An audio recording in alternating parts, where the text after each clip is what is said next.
Fellow Southern Cameroon. Fellow Southern Cameroonians, fellow Ambazonians. My name is Sisiko Ayoktabe. I am the chairman of the Governing Council. And I come to you this evening to greet you, to thank you. We know that we have come to a turning point in our struggle for the restoration of the independence of Southern Cameroon, for the restoration of the independence of Ambazonia. My brothers and sisters, I come before you today because on this day, we find ourselves at the same place we were on the 8th of January 2017. On that day, while the government was sending people, ministers and directors to go back to our region and to bribe people so that they should send their children to school, our parents decided that school would not open on the 9th of January. History is about to repeat itself. Today, we are faced with a situation where our parents have decided that children will not go to school. Unlike the situation in January, today the government has sent its military forces. We have military men clearing secondary school campuses, and we know that they are preparing everything in their powers to force our children to go to schools. We have been reliably informed that as we speak, many buses are leaving, truckloads of children are being ferried from the West Province, from the Littoral Province, and as far into the Central Province as Bafia, to take Francophone children to go and put them in schools tomorrow, so that CRTV will go and cover them and give the impression to the world that schools have resumed. We are saying, as a member of the Governing Council and as its chairman, I am saying that our parents have decided that there will be no schools tomorrow. So, mark my words, our parents will not send their children to school tomorrow. But we also expect that, true to its form, tomorrow, because they have already deployed 1,350 military men to our region, we would not be surprised if by this time tomorrow there are stories of atrocities done in our homes where the gendarmes, the military, and even the police would have entered our homes and forced our parents to go send their children to school. And in the event where children don't go to school, they would arrest the parents with fear of a bloodbath in our region tomorrow. We are calling on the world, the whole international community, to pay attention to what is about to happen to Cameroon, to our region, the British Southern Cameroons, to our region, Ambazonia. Mr. Paul Biya has decided that he will exterminate our people, and he has decided so because all attempts that he has done in the last 8 months have not yielded any fruits. When we started this, our protest, when we started this, our criticisms of the way things have been, our lawyers went onto the streets, and all they needed was to walk on the streets. Even in their wigs and their gowns, they were attacked by the forces that Mr. Biya sent down on them. He rains force on everybody who tries to protest, even though we know a normal protest is supposed to be a right of every citizen of a nation. A couple of weeks later, when the teachers decided to protest their situation, the same fate came onto them. And the students of the universities of Boya and Bamenda, when they tried to protest, we know what happened to them. Our daughters were raped, and children were rolled into mud, and they arrested most of our children. A situation that befell our nation until January, when the parents decided not to send their children to school. Our leaders, Barrister Gobala, Dr. Fontemniba, and many others, Mancho BBC, were arrested from the 17th of January and locked up in very unworthy conditions in cells that are meant for 2 people. They will put 10 people and 20 people and 25 people. Over the last 8 months, we have recorded massive deterioration of health of our people because of the conditions of their detention. Amongst those people detained, we also recount here Justice Ayapol Abene, a justice of the Supreme Court who was hijacked from his house on a Saturday. This country is a country led by Mr. Paul Biya, which is no respecter of law. 8 months have passed, and a couple of days ago, in a symbolic gesture which has no reference to the problem in hand, Mr. Biya decided to release a couple of our people. He released Barrister Gobala, he released Dr. Fontemniba and Ayapol Abine. He also released about 20 or 30 of our people. Our records show that over 400, as a matter of fact, close to 500 of our people have been arrested and have disappeared.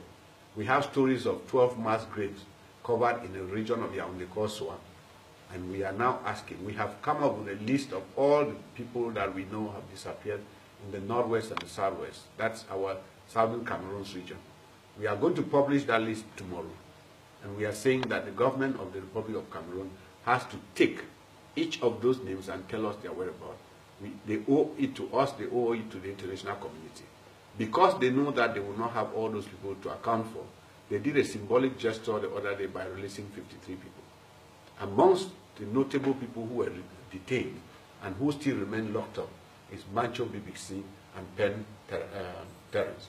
We are asking for the immediate release, not only of these two leaders, but of all our people who are in detention. We are also asking for the immediate and unconditional release of all our people, not only those who have been locked up, but we are saying that the government of Mr. Paul Biya must unban all the movements that have been protesting for the rights of the English-speaking, the rights of the Anglophones in Cameroon. Failure to do so, our parents will not send their children to school. And even when they do so, we are going to ask the international community, led by the United Nations, the African Union, and recently we have also got the European Union that is ready to intermediate, to mediate in the discussions. The discussions which will lead to the exit, the restoration of the Republic of Ambazonia. We have decided after 56 years that enough is enough, and we are going to walk away and go to our own nation. We are reminding our soldiers, the soldiers of the Republic of Cameroon, we have seen them going to secondary schools to clear those schools, to prepare those schools for the return of school tomorrow. Not only do we know that schools will not start tomorrow, we are asking the military people of Cameroon what right they have to enter into schools and prepare schools for school resumption. This is the first year in the history of this nation where we have had military people. We watched them on video shamelessly saying that, even asking themselves why they are in those schools clearing. And we are saying to Mr. Biya, take your forces out of our region. We are actually asking him not only to take the forces that he brought to our region to militarize our region away, we are asking him now to ask his governors to leave our region. We are asking him to ask his senior divisional officer to leave our region. We are asking him to tell the divisional officer to leave our region. This moment has come when we are asking all our brothers and sisters, especially those in the military, and I want to take this opportunity to thank them, those who have been providing us with information. We now know that most of them, their guns have been seized from them. Those whose guns have been left with them have no cartridges. That is a sign by the Yaoundé regime that they don't belong there. We are asking them to provide us with information, intelligence information that will lead us to prepare for and avert the crisis and the impending genocide that Mr. Biya wants to cause on our people. We are also going to take advantage of this moment to ask our parliamentarians. In 1953, 1954, the reason why our people moved to Buea was because the parliamentarians, the members of parliament at the time, decided to quit the Eastern House of Chiefs, the Enugu House of Chiefs.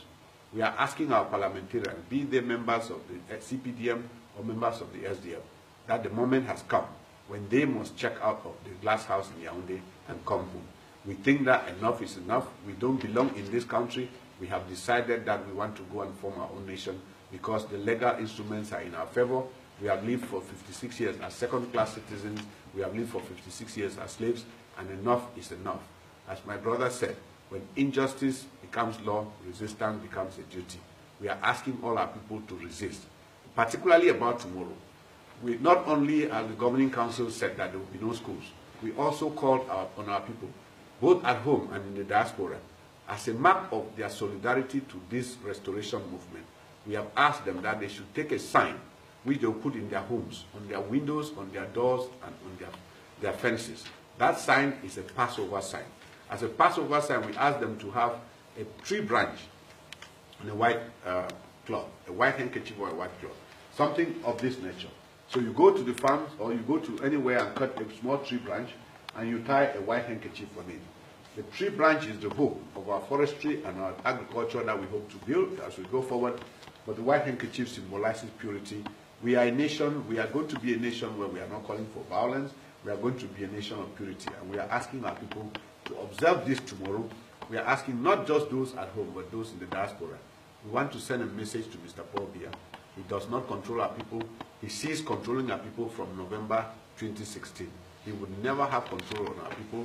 We determine the destiny of our nation, and we are hopeful. We are praying to God.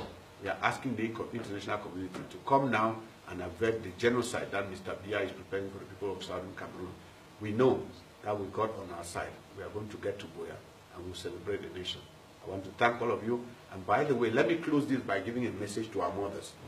In the event where Mr. Biya's forces come to your homes, our mothers, I am requesting all of you to stage protest marches. Go to the governor's office, go to the SDO's office, and go to the DO's office and tell them to release your children. Because they are your children. You bore those children in your wombs for 9 months. None of us can imagine the pain and what it takes to be a mother. Because those are your children, we are asking you to go and claim your children. Go to any time your children are arrested, you have to go to the governors. Form yourselves in groups, in villages. Go to the governor's office and tell him that you want your children. If we act as a people, all of us, there's no way Mr. Biya's dungeons, as dirty and as terrible as they are, there's no room to lock 8 million of us. And that's what we want to tell him, that you cannot lead a people without their consent. We refuse to give him the consent to lead us. We are a nation of our own. In the next couple of weeks, we are going to go to America, we are going to go to the United Nations and ask for our place, because our place is not where we find ourselves now. I want to thank all of you. I want to ask all of you to come as one person tomorrow and beyond to say that no schools in our region. Thank you. God bless you all. Okay. Are we done? We are still showing the